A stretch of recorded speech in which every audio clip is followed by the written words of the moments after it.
I confronted my grandpa's neighbor because she was blasting loud sounds that were scaring our dog, but instead of turning it down, she said my liver looks delicious. Today, she put a dead bird on our doorstep. Posted by you/assignment cold 8106. Just thought I'd share a weird/creepy encounter I had this weekend. My 22M grandpa's neighbor is probably in her late 30s. I'm staying with him for a while because of a roommate situation. His property is a few acres, and the neighbor's lot is similar. They are separated by trees. My grandpa has a dog, an old German Shepherd. He's gotten sensitive to noises lately. Here's the problem. The neighbor is a Halloween fanatic. My grandpa said she puts her Halloween decor up in late August, but the issue isn't the decor, it's that she's got this odd soundscape. The soundscape includes a fireworks/gunshot type cluster of bangs that happen every so often. Given the distance between the homes, we shouldn't be able to hear any of it. Anyway, she runs it from about 5 p.m. until 10 p.m. They don't get trick-or-treaters or anything in this area, the houses are too far apart and have long private drives. So all of this is just for herself. My grandpa is too nice and conflict avoidant to do anything about it, but I feel so bad for the dog. After a day of the sounds triggering the dog, I went over and introduced myself. It was my first time meeting her, so I didn't want to immediately launch into my complaint. I went along with some conversation to build rapport. She was extremely chatty at first, asked a lot of questions about me, and even tried to guess my ethnicity. I have a racially ambiguous face, and she wanted to prove she could read my features or whatever. From there, she started telling me which celebrities I remind her of. I hadn't heard of any of them, and then she started talking about horror movies. I couldn't get a word in, so I had to interrupt her. I explained about our dog and started with, maybe you could consider using a different soundscape or turning it down? As soon as I brought this up, she got all cold. Her whole demeanor toward me changed, but she did agree to turn it down. She didn't. So I showed up at her door for the second time, yesterday. This is when it got weird. She answered the door in full costume and was putting on a character that she didn't feel the need to drop while talking to me. I tried to let her know I was going to make a noise complaint if she didn't adjust her soundscape. I asked her why she hadn't turned it down, but she ignored my question and instead told me I looked like I had a delicious liver, WTF. It's hard to express how frustrating it was. I said nothing. I just stared at her, irritated, hoping she'd drop the act. Instead of getting serious, she kept the weird voice going and told me, lower your eyebrow, why are you so grumpy? She also tried to reach out slowly to touch my face or something. I just turned around and left. This woman was still in her effing character. She said something after me, but I wasn't able to make it out enough to quote it here. I got home and made a noise complaint. The cops took my statement, then went over and talked with her. No more soundscape. Peace and quiet. Today, she left a dead bird on the doorstep. Relevant comments. Commenter. Do you have proof, like a Ring camera recording? Because it could just be a coincidence. Ops response. It's not a Ring, but my grandpa has an old porch camera. It was her, I could tell from the Halloween wig. I'm just hoping the bird was already dead when she found it and not murdered. Commenter 2. Out of interest, what was her character? Ops response. So, unfortunately, I didn't ask. I didn't want to acknowledge it. I think it was just some kind of witch or demon costume, long white hair, long nails, red lipstick or face paint. She had on a robe with a hood that covered most of it, though. Commenter 3. Okay, this woman sounds deranged, psychotic, dangerous, and exactly my type. Is she single? Sorry about the dog, but if you set me up with her, I will totally change the soundscape and lower the volume. I love dogs and wouldn't be able to enjoy the spooky sounds knowing they are making a nearby dog panic. Ops response. Her lack of concern for dogs, maybe animals in general, is a deal breaker for most, but I'm glad you're not like that. She's all yours, man. Commenter 3. It would be a deal breaker, but I can change her, I hope. Update 8 days later. She doesn't play the soundscape anymore, but some things have happened. She stuck some weird ingredients to the door handle of my vehicle. I touched the stuff, and it got all over my hand. I had a feeling it was something witchy, so I asked on Reddit and learned that it was love spell ingredients. Assuming that was for me, but not completely discounting my grandpa, lol.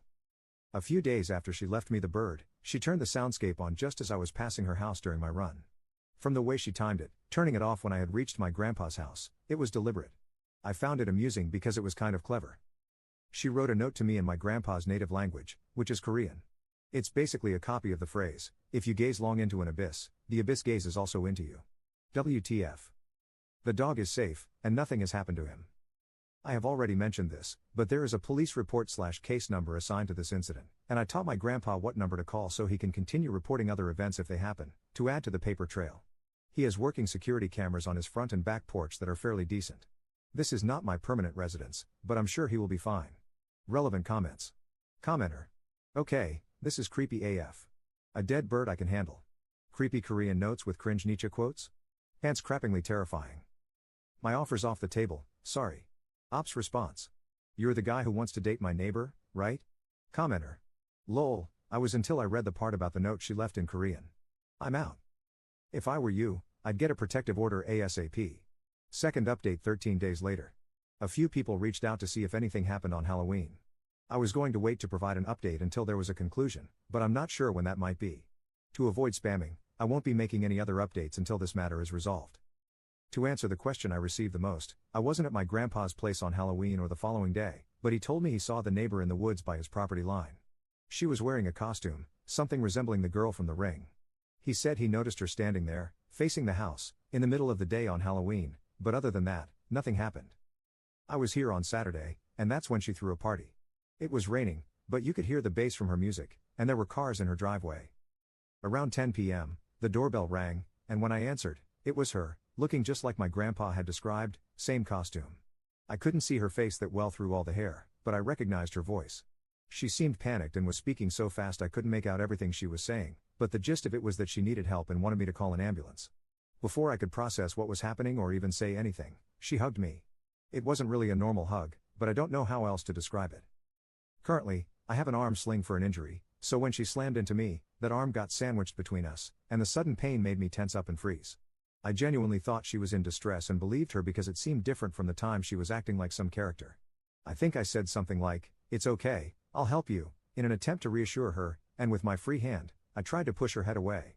She was clinging to me so hard I didn't know what to do. She was making these weird hiccuping sounds and was covered in something that smelled like diesel.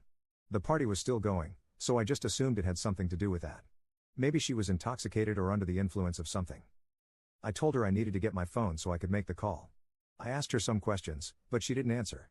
She eventually calmed down and let me go. She stood by the door, silent. I wanted to get my phone first anyway, but by the time I returned, she was gone. I checked the camera, and it showed she had walked off the porch. The police took 50 minutes to arrive that night. I explained what happened and showed them the porch camera footage. They went to her house for a wellness check, and an ambulance showed up too. They told me to stay at my house, so I didn't go with them. Today, she came by looking normal. She asked why I called the cops on her party and completely denied it was her at my door the other night. I didn't bother with the conversation after that, I just shut the door in her face. Since my last update, she has found my Reddit account, so I won't disclose any next steps. I thought about not posting any more updates altogether, but I felt bad about leaving people hanging. Op in the comments. I'm 6 feet 2 inches, and the top of her head barely reached my shoulder. Her lunge at me was sudden, I don't understand why she did that. I definitely didn't see it coming.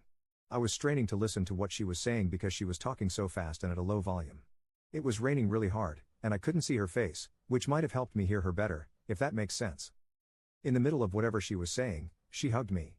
It totally threw me off, but I thought she was in a crisis, and fighting her off wasn't my first instinct. The shooting pain from her pressing into my injury made me freeze up too.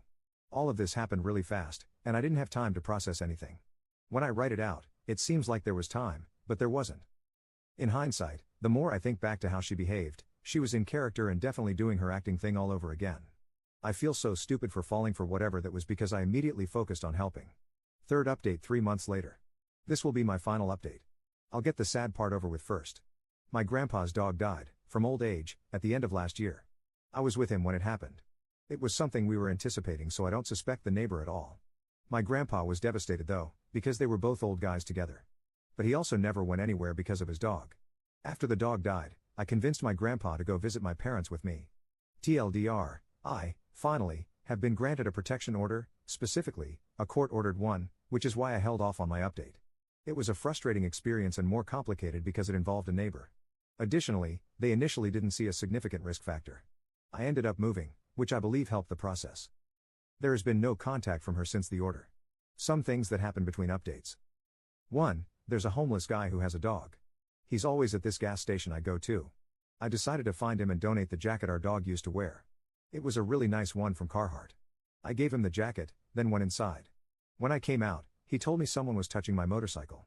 His description wasn't great, he's a man of few words, and most of them were incoherent, but he did say it was a woman. The CCTV footage was poor quality and low frame rate. The owner let me record the screen with my phone. She either parked out of frame somewhere or had walked, but it looked like it could be her. This entire experience sadly made me realize that I think I'm kinda face blind. It was difficult to tell what she was doing, but it didn't look like much. 2. She called my mom's small business with a fake accent to ask about me. I have no association with the business. I have no idea how she found it. My mom remarried, so even our last names are different. 3. I had roses delivered to me on a few occasions. Ironically, it was the first time I had ever received flowers. I put on welding gloves to throw them in the trash, but when I came home, my grandpa had displayed them in a vase in his house. Explaining stalking to my grandpa has been a struggle, after which he told me that it had nothing to do with the roses. 4. She paid a random person to approach me while I was in a grocery store. This person asked me questions, none of them stood out to me, some I didn't understand. My mind blanked a little because his approach was so abrupt. He came back shortly after his attempt to engage me to apologize and tell me he was paid to ask me things. I was still very confused at this point. I thought I was about to experience an influencer in the wild or something. He offered to take me outside to point out the car. I got paranoid because he was being so pushy about it, and I was already half restrained by my own arm sling at the time. He also refused to tell me anything, wouldn't even say if it was a male or female, unless I went outside with him. 5. I used to work at a barber shop, so I cut my own hair, and she claimed she had my hair clippings, which she took from the trash for something called her poppet. She said she does stuff to it to bring me comfort when I'm in pain and to make me feel good. 6. This was probably the worst one because it took a mental health toll on me. Although I moved, she developed a habit of trying to convince me she was around me, having small influences over or involvement in my day. I didn't necessarily believe her, but it impacted my ability to let my guard down. So I decided to test this. I posted a video on Reddit to this account, stressing about an incident that the people in that subreddit probably thought I was a clown for asking about. But I knew she monitored my account. I also suspected she was monitoring my friend's Instagram account, through which she was sussing out information about me and my whereabouts indirectly. I had him post his POV of the same incident I had posted on Reddit. Anyway, I mostly did this to soothe my own paranoia. It felt reassuring to have some kind of proof that she was just making guesses to get under my skin because eventually, I received a cryptic message about how she was responsible for it and that it was just a warm-up. No sweetheart, it was the abyss, gazing right back.